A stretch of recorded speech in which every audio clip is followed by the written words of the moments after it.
I'd like to introduce, more importantly tonight, our speaker, who's here from the UK, Ian Hatton. Let me give you his brief bio. Ian received his bachelor's with honours degree in geology from the Polytechnic of North London and commenced his career with Phillips Petroleum in 1979. He has 32 years of experience with upstream energy sector, of which 20 years were in the oil and gas exploration area and production sectors of that, as well as spending 12 years in the renewable energy sector. At Phillips Petroleum, he developed an expertise in evaluation of chalk oil and gas reservoirs, developing an innovative and very successful appraisal model for the UK's Joanne field, taking it from a sub-economic model to a commercial status. In 1984, he joined Kerr-McGee Oil, ultimately being appointed to the position of UK Director of Exploration. And in 1996, he received an award from Kerr-McGee for leadership in environmental excellence. In connection with managing environmental preparatory work for the drilling and oil exploration, well, in eventually an environmentally sensitive offshore area. His experience in the oil and gas industry led him to realize that regardless of the scientific debate about climate change, the growing disparity between energy demand and energy supply would lead to increasing energy costs and a need to develop alternative sources of energy production.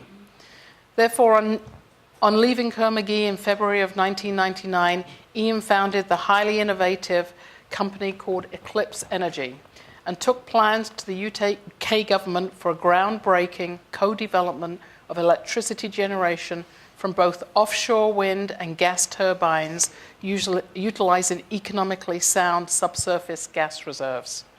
In 2008, Eclipse received the necessary environmental consents for the construction of the Ormonde Project, also notable as the first UK full-scale commercial project to deploy 5 megawatts of wind turbines. Following the acquisition of Eclipse by Vattenfall, a Swedish state energy utility, in October of 2008, and transfer of management responsibilities, Ian left Eclipse at the end of April 2009, and subsequently founded Baryonyx Corporation, a Texas-based renewable energy development business which currently holds state wind leases both on and offshore. I'd like us to welcome Ian Hatton tonight. And Ian, I'd ask you to give us a little bit of background about your entrepreneurial ventures. Right, thanks. Well, thanks, Laura, for the introduction. I fear if I just added a few slides to that, you'd have got the first 20 minutes. But, right, well, thanks for the opportunity to come and talk to you about my entrepreneurial experience. It's not exactly my first nature to talk about what my background is and what I've done. I tend to focus on what's in front of me now. So this is a little bit out of the ordinary for me. Okay, why did I go along the particular route that I did? My secondary education was completed in 1975. I'm 56 years of age. I haven't always been grey and short hair. My primary subjects that I studied to advanced level before university level in the UK was geography and economics. So principally geography. My main interest was in physical geography, i.e. geology. I took the decision not to go on to university straight away, and went out to work for 2 years, thinking that I could go out, enter industry, and work my way to the top. Well, the first 4 months of my working life was spent in the UK civil service, and I was there for about 3 hours before I decided that wasn't for me, and spent the balance of the 4 months looking for a way out. I got a job working for the nationalised rail industry. Maybe my first introduction to geology was working in the civil engineering section, and it was effectively just accounting for track ballast that was used on maintenance jobs.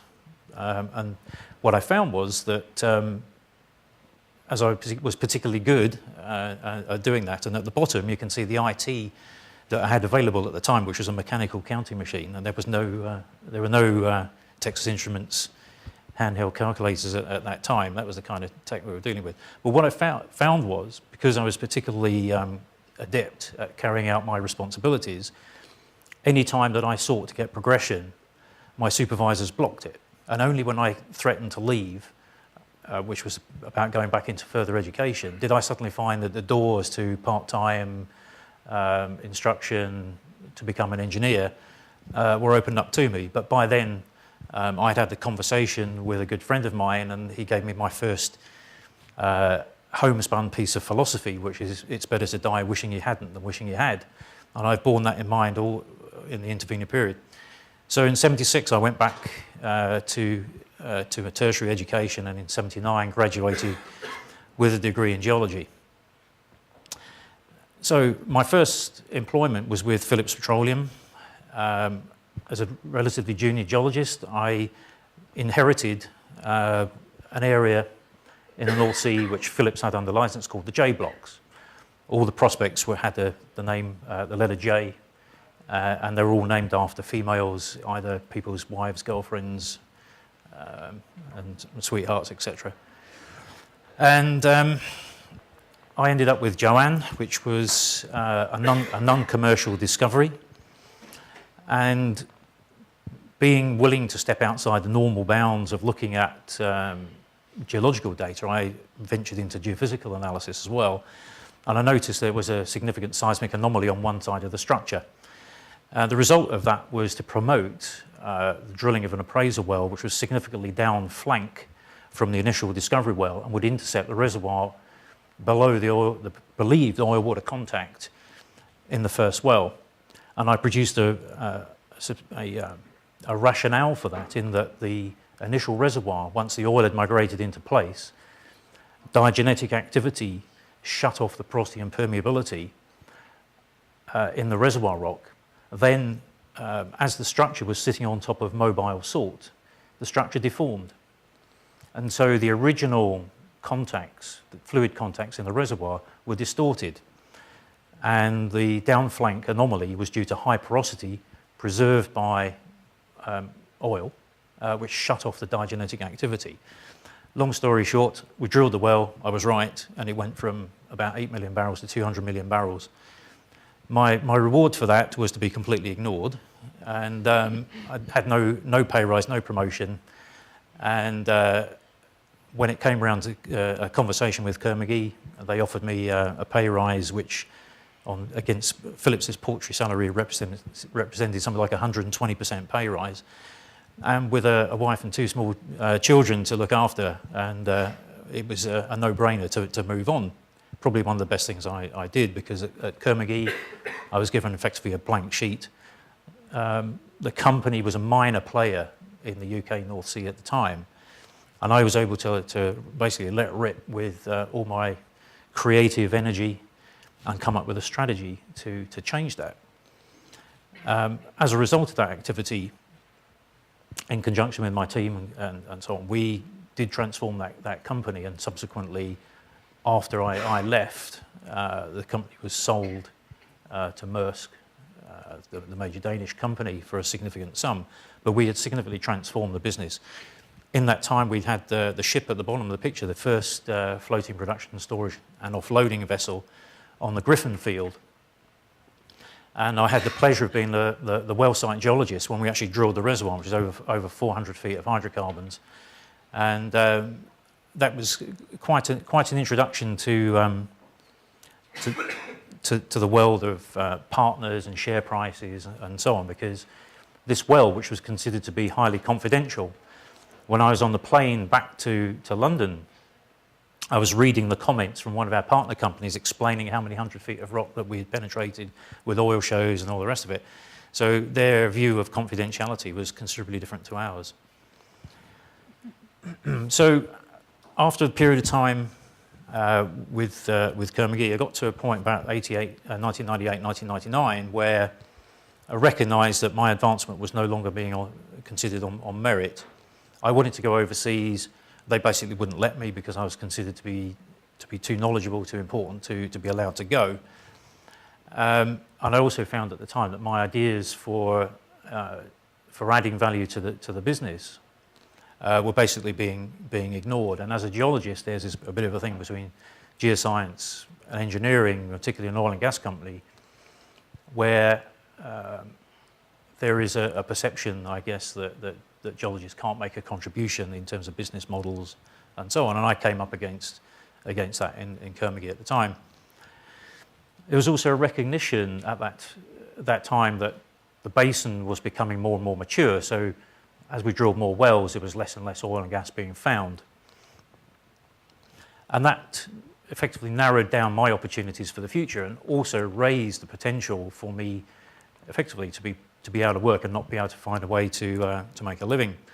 So that raised my thoughts as to what do I do next. And in 98, the company merged with Oryx, which is a US-based company, had interests in the UK, and the decision was made to transfer the London operation up to Aberdeen. Now, as much as I like Scotland, Aberdeen winters are not exactly conducive to a wife and children. So again, it added to the pressure to consider doing something different. And then finally, as part of this move, under UK law, if you relocate somebody over 60 odd miles, the company is obliged to offer a termination package.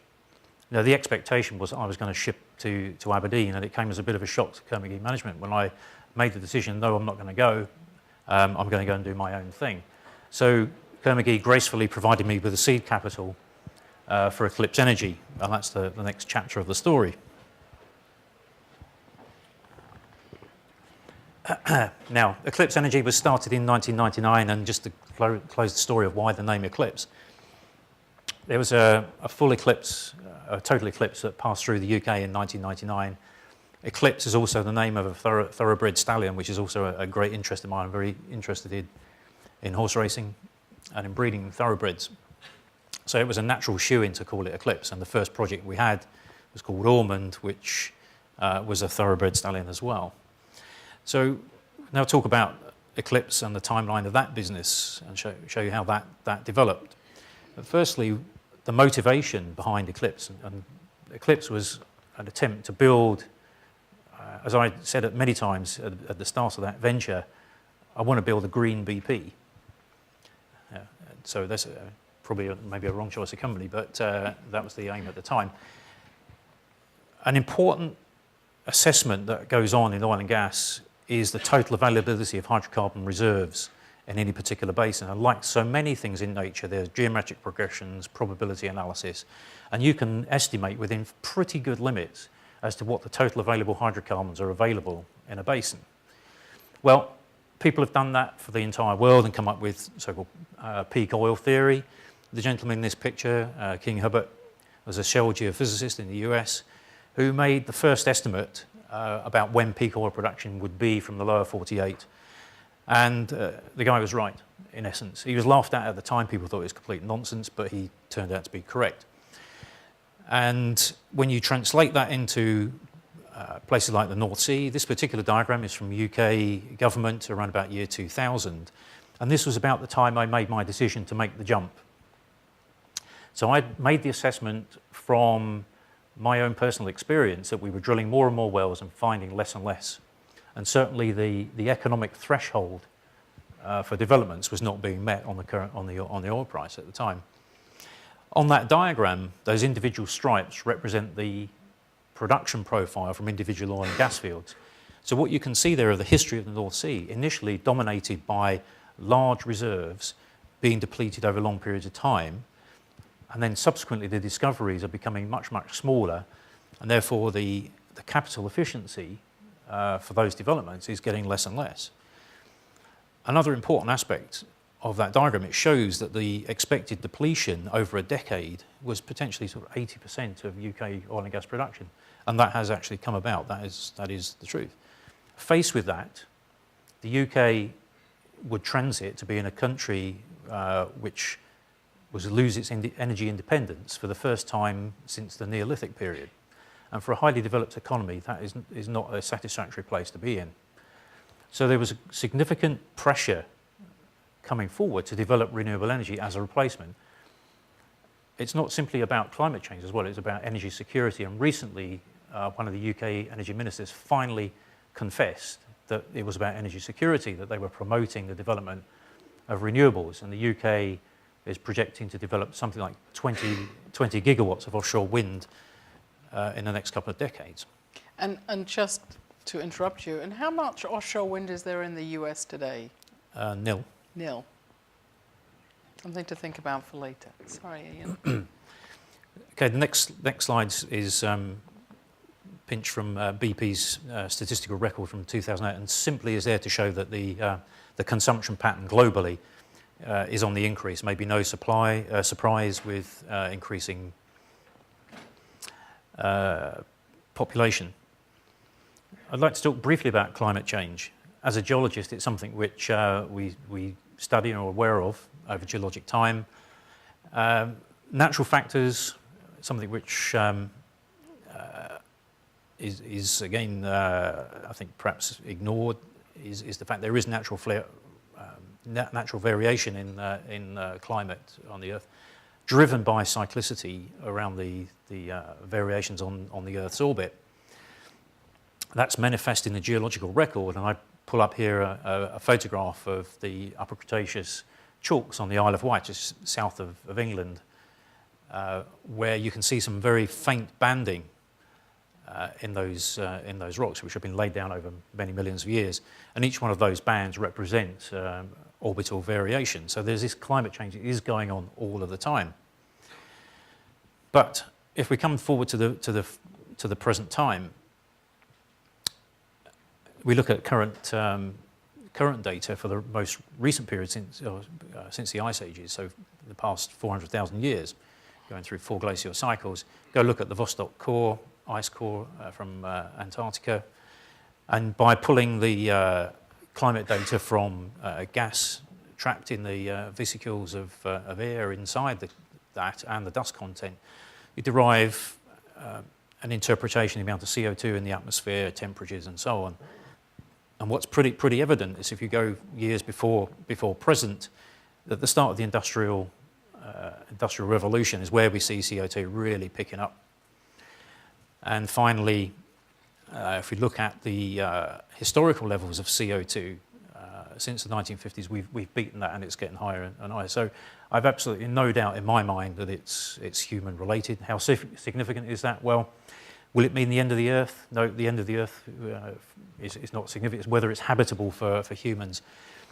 And to try and pull these disparate ideas together, I'd just like to make some observations that, firstly, the level of population we have on Earth at the present time is driven by the availability of pretty low-cost energy. What happens when King Hubert's peak oil is completely upon us, and we've worked out the advantages of having shale gas and so on and so forth? It's going to be a problem to actually support the level of population we've got. CO2 is one of these great self-correcting natural phenomena which, if there's nothing left to burn, you can't create CO2. So that will sort itself out over time. But importantly, from an energy supply perspective, as King Hubbert pointed out, and other people since 1965, we've been consuming energy far faster than we've been finding by the drill bit. So it's unsustainable. So this is the background. This is what was going on in my mind at the time I decided to found a company which was focused on developing renewable energy. But the way I was trying to do it was to avoid going down the route where you would need subsidy. If you have subsidy to drive your business, then the development of your business is at the behest of the people giving the subsidy, be it governments or generally it's going to be governments. So the Ormonde Project, offshore the west coast of the UK, was conceived as a hybrid offshore wind and offshore gas development, where the gas reserves will be converted to electricity at the well site.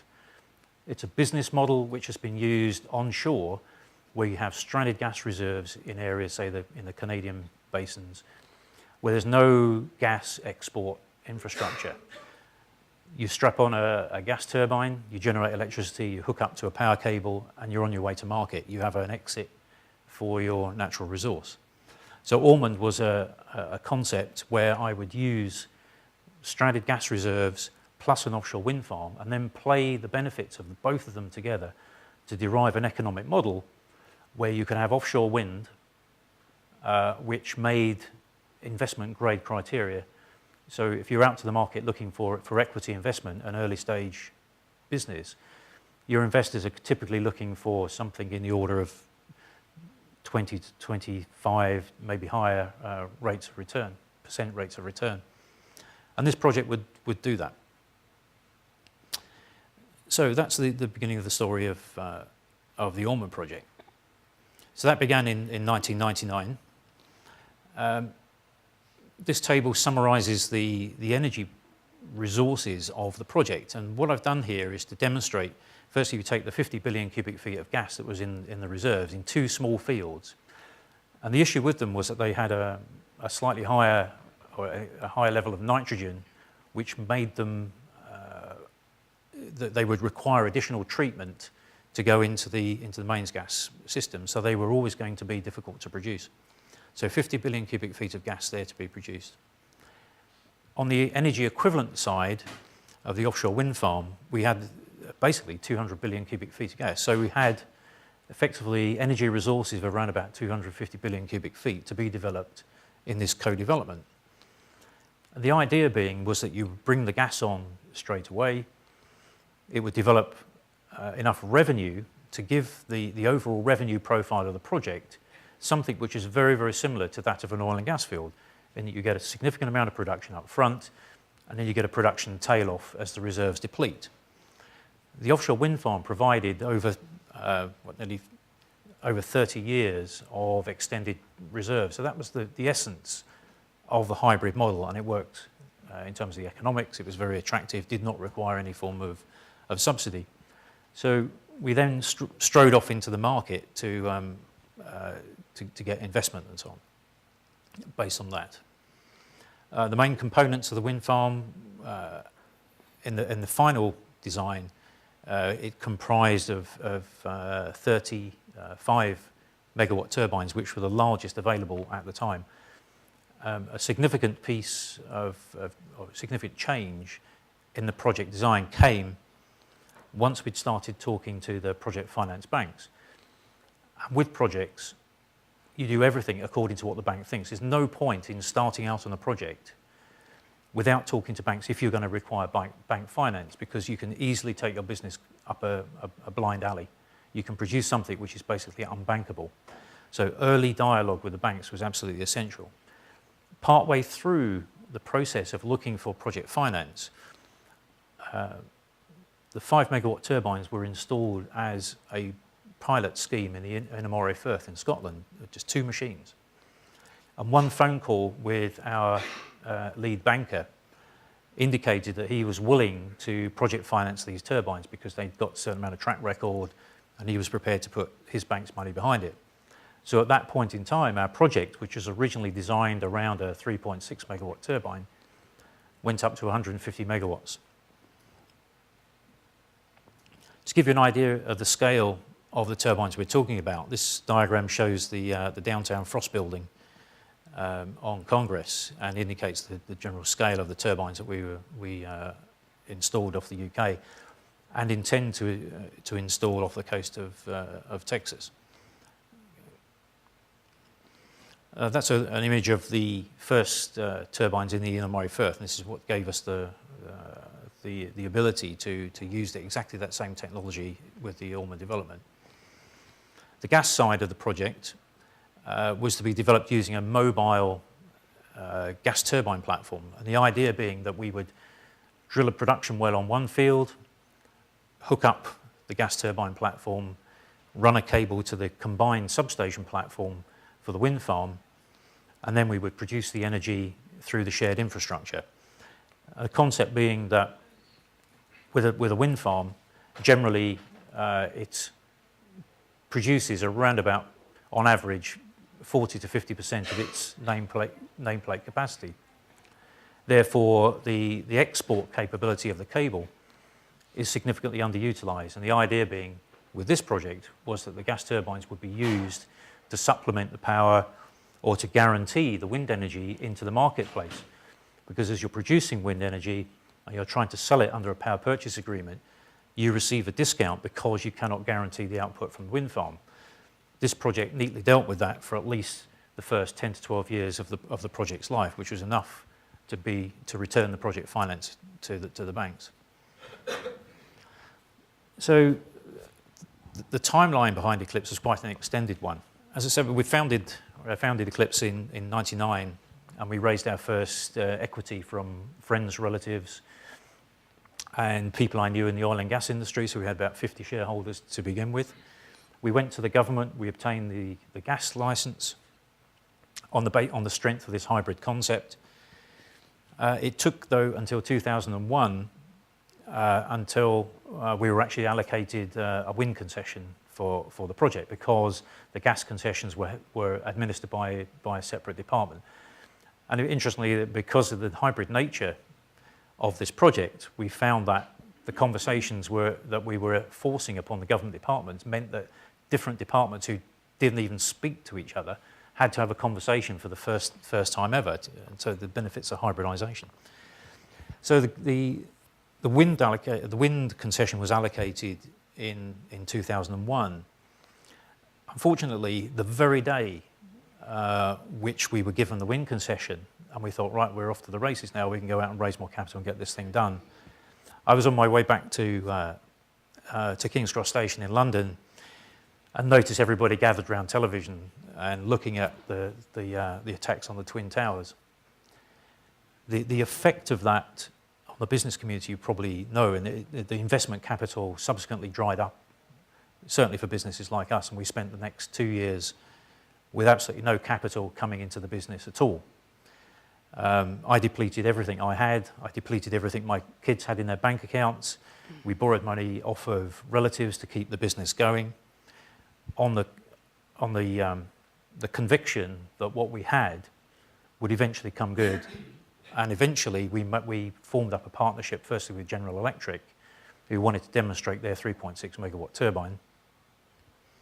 They came and they went out of the project at a point where they decided they were not going to promote that turbine. And subsequently we raised capital from institutions, and at that point we were able to carry on with the development by getting the environmental impact assessment completed, and then going on to raise debt and equity capital for the project. And that took us around to early 2008. And of course, by that time, the winds of change were again starting to blow in the financial sectors. And heading into that period, what we very much wanted to do was to farm out a 50% interest in the project and effectively become that green BP. So we would own and operate an offshore wind development with the gas, with a major developer or a major energy company as a partner. As it transpired, that process of looking for an equity partner actually triggered an offer from the Swedish state energy company Vattenfall. And it was at a level which we just had to recommend to our shareholders that they take that offer. It was something like an 18-to-1 multiple over their initial investment, so it was pretty much a no-brainer. So Eclipse Energy ceased to be an independent company in October of 2008, and I stayed with the business until the following Easter into 2009. But prior to that, we'd already started having discussions with the Texas General Land Office about where's the next place that we could develop this concept, develop offshore wind. And we'd looked at the entire US and made the conclusion that we believe the best place to develop offshore wind around the US was offshore Texas, because it has this historic industry of fabrication for the oil and gas industry. It's got a reputation, certainly for wind energy onshore, to help that development, promote that development. And on top of all that, it has an exceptionally good wind resource. Furthermore, because of the historic situation with Texas owning or maintaining control over state waters out to 10 statute miles, it meant that we were dealing with the GLO. There was a very clear route through to obtaining leases and to completing the permitting work for the project, although that is under the auspices of the US Army Corps of Engineers. So that's one of the reason why we came to Texas and opened up with Baryonyx. Ormonde is now completed and is now in operation, and the little image on the bottom right is of our engineering team who stayed in place to deliver the project at the site of the first erected Ormonde turbine. So that's what one of these things looks like in the flesh. 5 megawatt machine on a 4-legged jacket type structure. And again, this was quite revolutionary. Firstly, this was the first commercial development in the world of multiple, 30 odd of these 5 megawatt wind turbines. All the previous projects have been relatively small. This is the first full-scale rollout. The water depths and so on in the project area are actually quite difficult. In this particular area on the west coast of the UK, you've got a 30-foot tidal range, which has engineering implications for the project. But with just 2,500 acres and 150 megawatts packed on it, it's actually the most powerful or most efficient in terms of land usage wind farm on the face of the earth.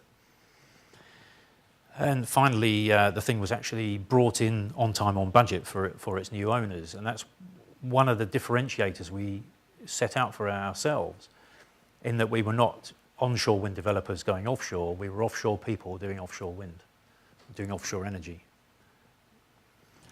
Major lesson learned from Eclipse over the 9-year period was never ever to give up, even when things look pretty tough. If you really believe in your business model and of the skills and the commitment of the people around you and your shareholders, you've every good reason to fight off the predators. And believe me, during the development of Eclipse, we faced a number of major corporates who tried to predate the business. But as I say, age and experience outwits youth and enthusiasm every time.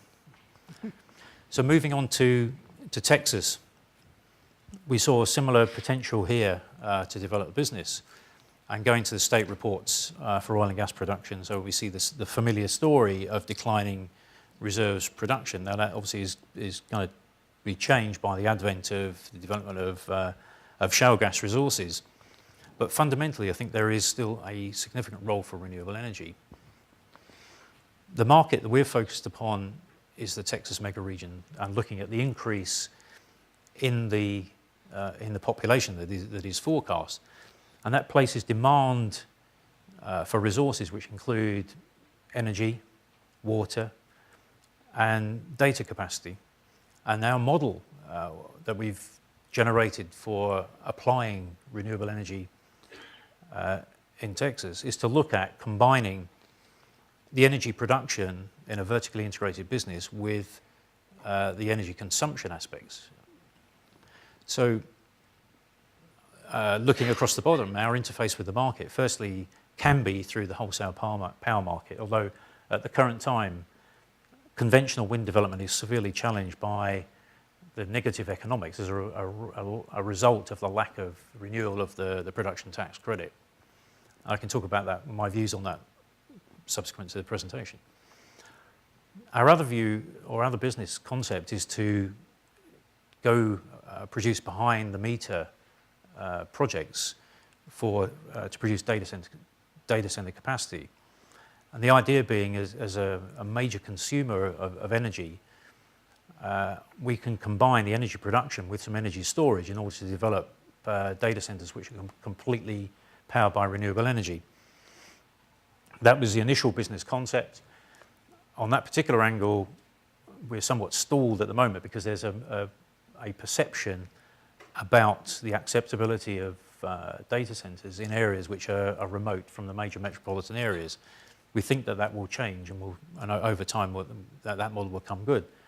But having a deregulated grid in Texas means that we can actually put power on in one area and take it off in another. So we're actually quite close now to launching the first data center development with a Texas-based co-developer, and hopefully that will get done and dusted within the next 12 months. Other areas which we are also focused on right now is ocean desalination. We believe that it makes no sense to burn up precious fossil fuels in producing fresh water, and that there is a good business case for desalinating ocean water using renewables. And the simple point in mind there is the great challenge with renewables is storing the energy. Well, if your product is water, the technology is there for you already. It's called a tank. And so you can produce water according to the ability of the wind farm to produce energy. And that market, we believe, is there, and we believe that we can demonstrate commercial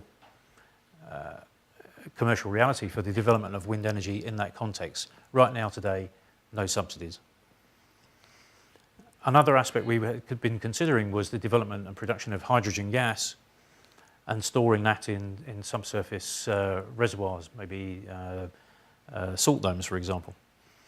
I think in the current market, with the abundance of shale gas, I think the ability to develop a hydrogen-based industry is going to be significantly impaired for a long time to come. So we're not really pursuing that at the moment.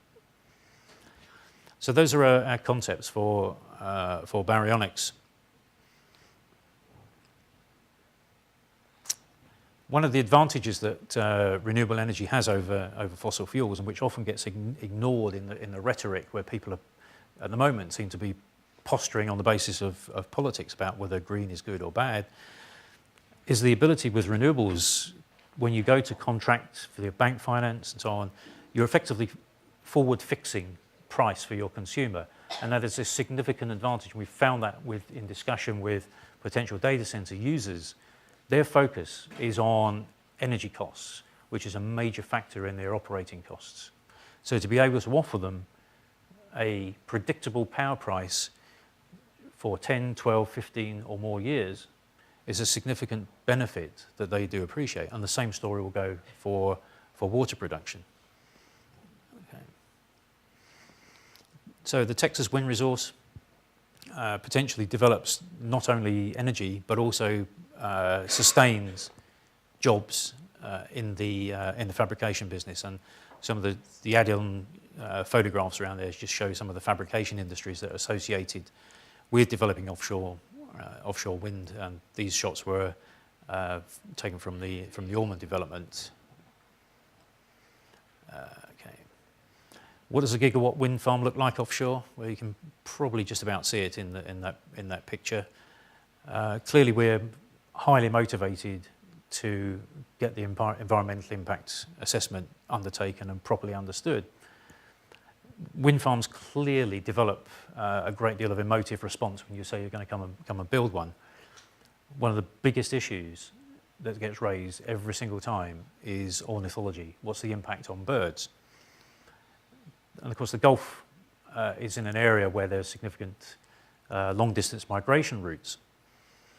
Interesting, we had the same issue with the Ormonde wind farm in the UK.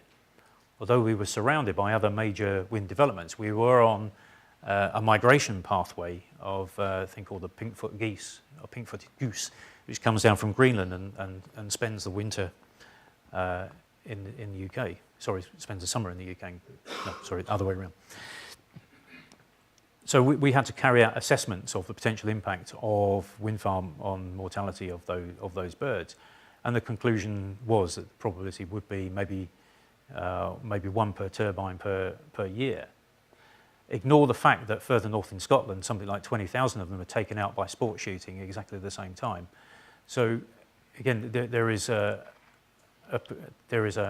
stick used to beat wind development, which is not applied to other forms of potential bird take.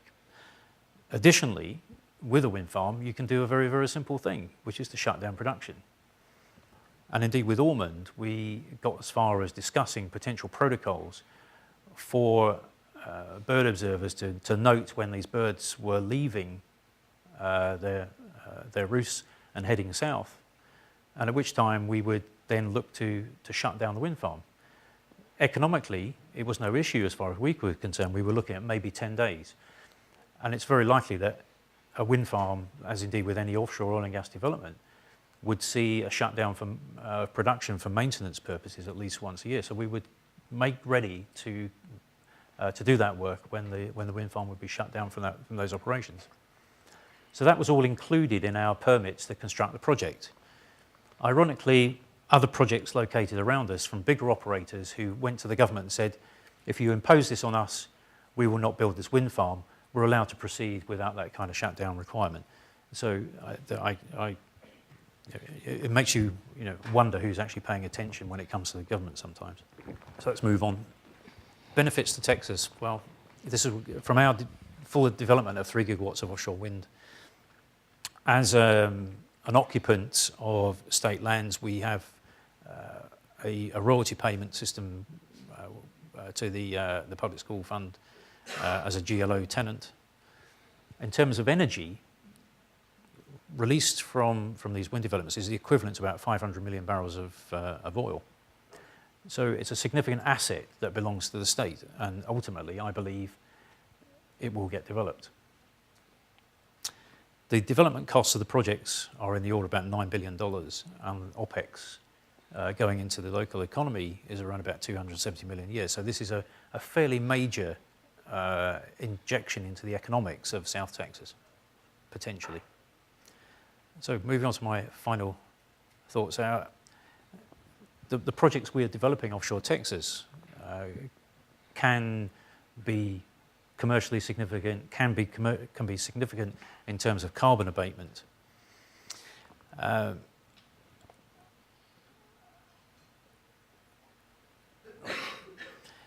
And part of the story is that I certainly believe that there is the opportunity here to have a solution to these issues I've raised, this conundrum about the supply of energy and climate change.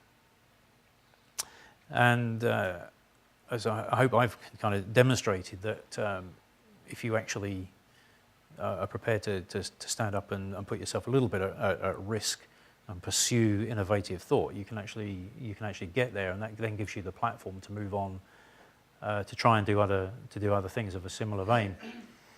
So maybe in the next decade or so, you may see the Texas submerged lands with some offshore wind farms, and I'll wrap this part of the presentation, but open the floor to Q&A, and hopefully be able to answer. Ian, thank you. It was great. Polite. You've been. You have had aspirations to have the green BP, as you said, the Green British Petroleum, Yep. a major multinational company. You've told us the reasons for being here in Texas, but share with us some of the different experiences you've had in starting businesses in Texas as an entrepreneur than doing it in Europe. Well, firstly, the initial seed capital came from our supporters in the UK. Why would they support us here? Well, having spent all my professional career working for Midwest oil and gas companies, I spent an awful lot of time here. I've got relatives here, so I'm pretty comfortable with the culture. I actually like the place. I think it's a great country. It was, from the success of Eclipse, it was actually pretty easy to convince people to back us again. So that was the first thing to 18 really times happen. Their money is a pretty nice return. Yeah, it certainly made my mum and dad pretty happy. Who were investors? They were investors, yeah, and not traditionally so. That was the case in point with a lot of our shareholders being friends and relatives. They basically said, right, here's the money, off you go. We don't expect to see it again. But we were certainly not cavalier in our attitude towards their money. And go back to the Eclipse development. We spent two years. The core team, as myself and one other guy, went for 2 years without any kind of income whatsoever and depleted all of our resources in order to protect the investment of our shareholders, because we were convinced that things would come right. It was just a matter of time. And somebody once said to me, the art of being an entrepreneur is to actually have the ability to wait. And it's certainly true. And I think of the total development time of the development of Eclipse, over 50% was actually sat twiddling our thumbs, waiting for other people, either governments to give us concessions, financial people to give us money, governments to give us consents. It's an awful lot of time that is effectively, I think, wasted, because coming from an environment where the corporations, be it Kerr-McGill Phillips, were always looking for opportunity to add reserves, drill and find, to spend that much time not adding to the business, to me was not natural. On the other hand, conversations with shareholders, when you talked about growing the business beyond the initial projects, some of their attitude was, we want you focused on those projects and delivering a return. So you're in this kind of dynamic stretch all the time. Is the time waiting for others the same here with the Baryonyx project as it was in Eclipse? Is one area better than another? Or is it all still such a newish area, i.e. offshore wind, that it's still evolutionary? Well, I think in general terms, as I said, we sold Eclipse going into the current economic storm. And if you'd have said to me in 2008, 2009, in 2012, you'd still be fighting against that headwind, I wouldn't have believed you. And clearly I didn't, because we started another business in the interim. So the story here is that, as it has been around the world, it's incredibly difficult to raise capital to do high-risk ventures. And that is a common issue. Hopefully, there are signs of recovery coming here which are not as developed in Europe, if they are developed in Europe at all. So we're actually pretty optimistic that these things, again, are going to come right. And in the long term, my view is that energy supply will outstrip demand. There are local perturbations in the global picture, which is the shale gas story. But one has to say that if you're selling gas here for just over $2 an MCF, and in other parts of the world, particularly in Asia, they're prepared to pay 3 or 4 times that amount, it's going to get loaded on ships and it's going to go. That's the economic imperative. And I think that's, in the end, this stuff is going to pan out in favour of a sensible approach, a mixed energy economy, once we get past the politics. And one of the things that really strikes me, one thing I'm quite disturbed about actually, is how polarised political opinion has become about renewable energy and the current election process. I find that quite alien. I mean, I am an alien, but I find this polarisation just very, very strange, because many people in the energy industry, I think, will see the benefits of an all-of-the-above approach, because they understand the demand-supply issues.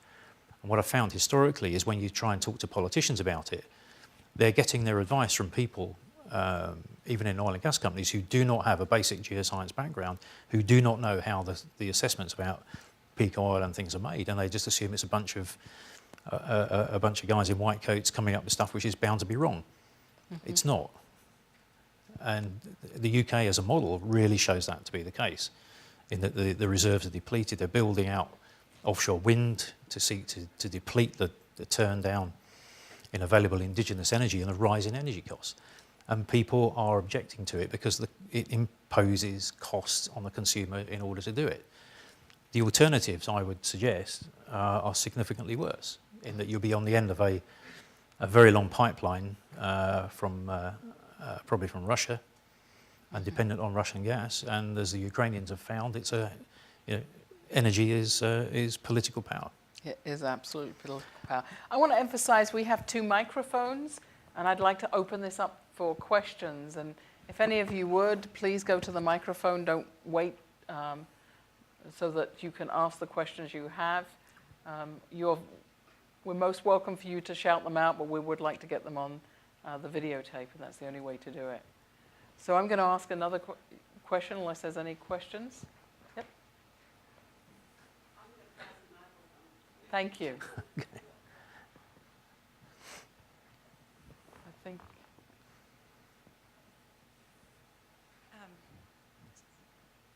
Hello? I'm sorry, you might have said this and I just missed it, but can you give just the current status of the project and the expected future timeline? In the Gulf, yeah. We've applied for the permits to construct. So that's now gone into last year went into the process with the Corps of Engineers, and we've now just got back the scoping report from the Corps of Engineers, which says, it takes into account all of the comments which have been made from the public about these offshore wind developments. So the comments about the migration pathways for birds, issues with bats, but it's effectively a menu of all the issues that need to be addressed by us, the developer, in our environmental impact assessment. And we would expect that process to take about 2 years at least. And the reason for that is that in collecting ornithological data, you need to have at least 2 years in to make sure that you're not seeing irregular patterns in, say, just 1 year's worth of data acquisition. One of the first things that we do, though, is to actually go back to the database and perform a gap analysis. So there's an awful lot of data out there already, and it's a question of adding that data, adding to that database in order to come up with an assessment of the risk to birds, which is fully supported by available data. And of course, all that stuff goes into the public domain.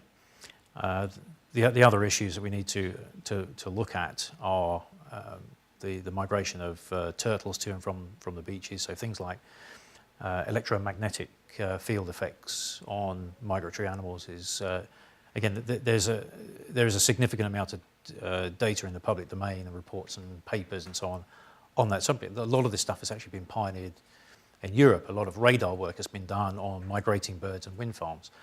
And generally the observation is actually they tend to divert and go around the things rather than try and go through.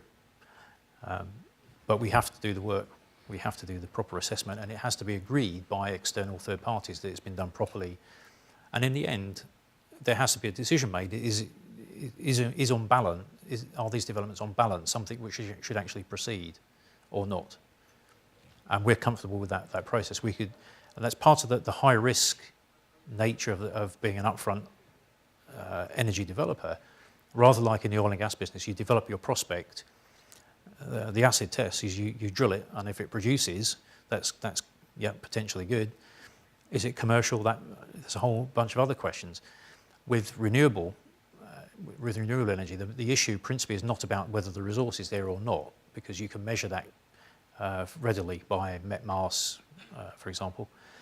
The issue is about whether it can be developed in an environmentally safe fashion, and does it make economic sense? Now, right now, the way the energy prices are, everything is deflated. These things do not make economic sense as standalone, pure economic developments. And we only perform our economics without any form of government subsidy. I think, as I alluded to earlier, if you want to control your business, you've got to be devoid of having that kind of incentive within your economics. Ian, you also have already leased, as part of the process, a large amount of acreage off the coast from the Texas General Land Office. Can you share how much you've leased ready for future potential developments? Yeah, we've put about 60,000 acres under lease, so that's enough to develop.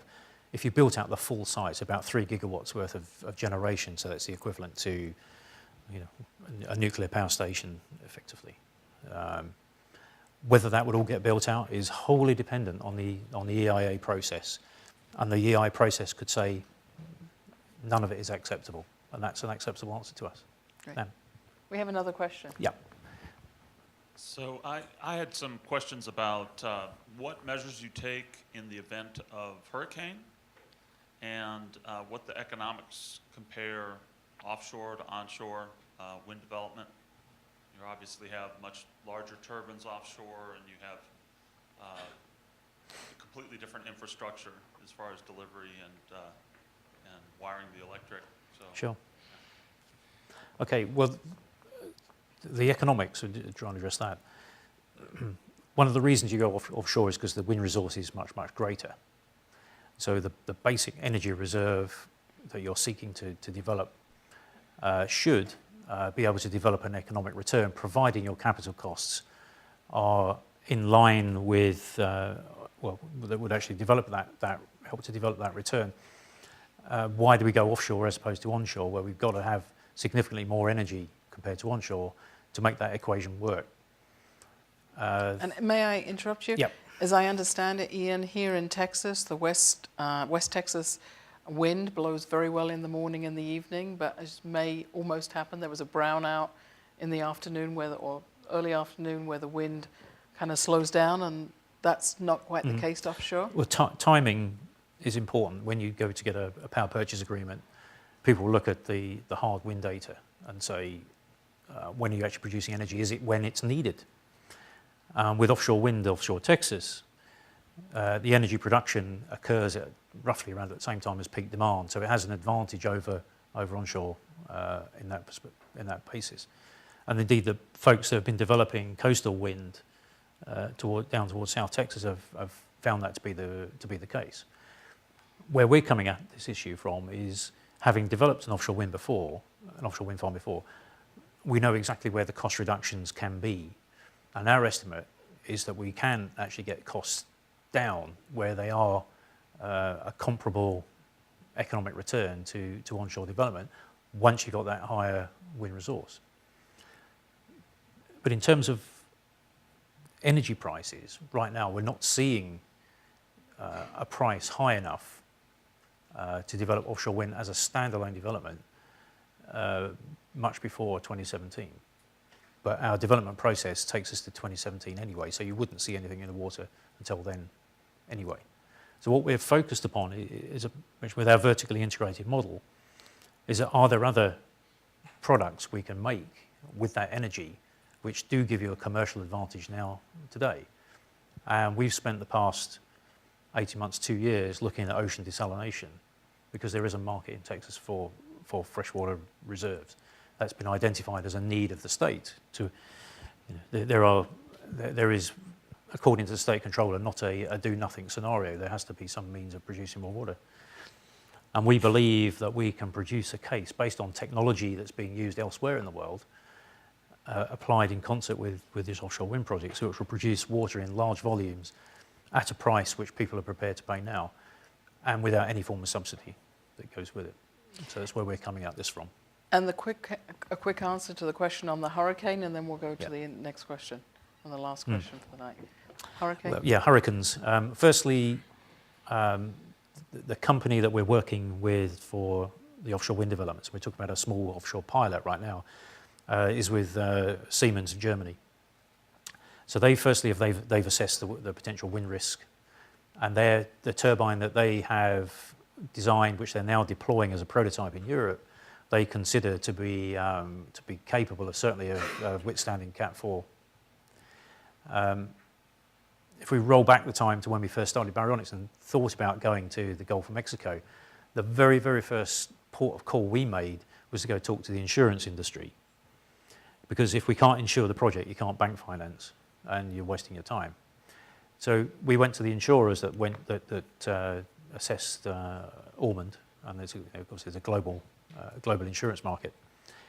And their view was that in the Gulf, because you've already got the oil and gas industry there's a known risk market for insurance. So therefore, from their perspective, you will be able to get insurance at a price. And their recommendation to us was, well, think about your strategy when you deploy the wind farms. Firstly, make sure you've got a good stocks of spares, and don't put your spares in the same place as your wind farm. So if you get a hurricane that takes out the wind farm and your spares at the same time, they'll take a fairly dim view of that and reflect that in your premiums. We have looked at the historic hurricane records from the Gulf, and our assessment and that of others is the areas we've chosen to develop are less likely than some of the others to actually get a direct strike. And by comparison, there's an awful lot of development being promoted for the east coast of the US. I think to the detriment of Texas. There's an awful lot of state support for these projects. But in terms of hurricanes, if you look at the hurricane energy and hurricane tracks, they tend to track up the eastern seaboard. So if you had a good hurricane head that way, it's going to skittle everything. Whereas in the Gulf, things tend to come ashore roughly perpendicular to the coastline. So the probability of you getting taken out completely is actually a lot less than if you're on the east coast. So we think, by comparison, we're less of a risk in that regard. And then again, the response is, if you are going to get damage, it's what's the ability of the company and the project to recover from that. So having vessels which are capable of, say, for example, replacing blades or replacing a complete turbine, to have those on station in the area would be considered significant against your insurance premium. So these have been considered. It's not an area which gives us overly undue concern. And back to Siemens, one of the reasons they're interested in developing here is because their eye is very much on the Southeast Asian market, looking at Japan, for example, where they're moving towards far more renewables and they want to go offshore, but they've got the issue of typhoons. And they believe their turbine will be able to withstand this kind of windstorm activity to a large extent. Here's a good place to trial it. They're pretty convinced that it'll at least get the ability to beat a Cat 4. This is great. And the last question for this evening? Many years ago, like Wallace Pratt said that oil is found first in the minds of men. Yes. And now today we are at a stage where there are people who question climate change, and there are people who will say that renewable energy is not economically viable. So, in your opinion, how critical is the need for new leadership when it comes to public policy and development of new technologies as far as renewable energy is concerned? One of the things that's holding back investment in the US, and I think this is a question about US administration, I guess, is the lack of an overall federal framework for supporting renewables. There are a number of people out there who are saying, hey, we don't need the PTC being renewed, we're quite happy to work without it. I would say that from my perspective, the thing that would potentially change things quite a lot if the turbine manufacturers were obligated to advertise the price of their wind turbines, because right now the way it works is that they take all of your data and they work out how much each individual project can afford to pay for their turbines, which means that they just leave, and they have the ability just to hit a button and put in your required economic return for the developer and leave you just enough and take the benefit.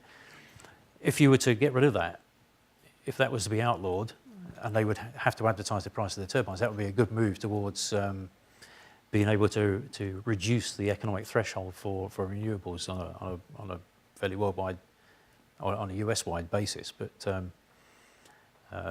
I've made my views known to the turbine manufacturers on that point. I doubt they'll respond, but if PTC is renewed, it's not an incentive for them to change their mindset. One of the big development costs is financing. Over 50% of the cost of the development, at least, is the cost of capital. And if you can work your way to reduce that, then yes, these things can happen. And in the end, there must be some benefit for being able to predict forward a consistent price of energy. There's got to be a value to that certainty. How you actually provide that value in the absence of administrations who are willing to address that is difficult for me to say. And I work here, I don't vote here. I think that the diagrams I put up here in terms of CO2 production and so on says that everybody in this room is a world citizen and has world citizenship responsibilities. I find many of my friends in the US, they all are aware of the climate change argument, although nobody seems to want to talk about it in the street. It's kind of strange. I think there's probably an opportunity for us all to take our own views on that and perhaps affect public policy as it goes forward. Certainly we need security at home with energy. Yeah. For every new device I have, I need more power. I'm sure the same as you all. I encourage you to join us for a reception now, which will be just outside this room, and to talk directly one-on-one with Ian as you have questions and points you want to raise. But before, to join me in thanking him for coming a very long way to share his global entrepreneurship story with us tonight. Ian Hatton, thank you very much. Thanks.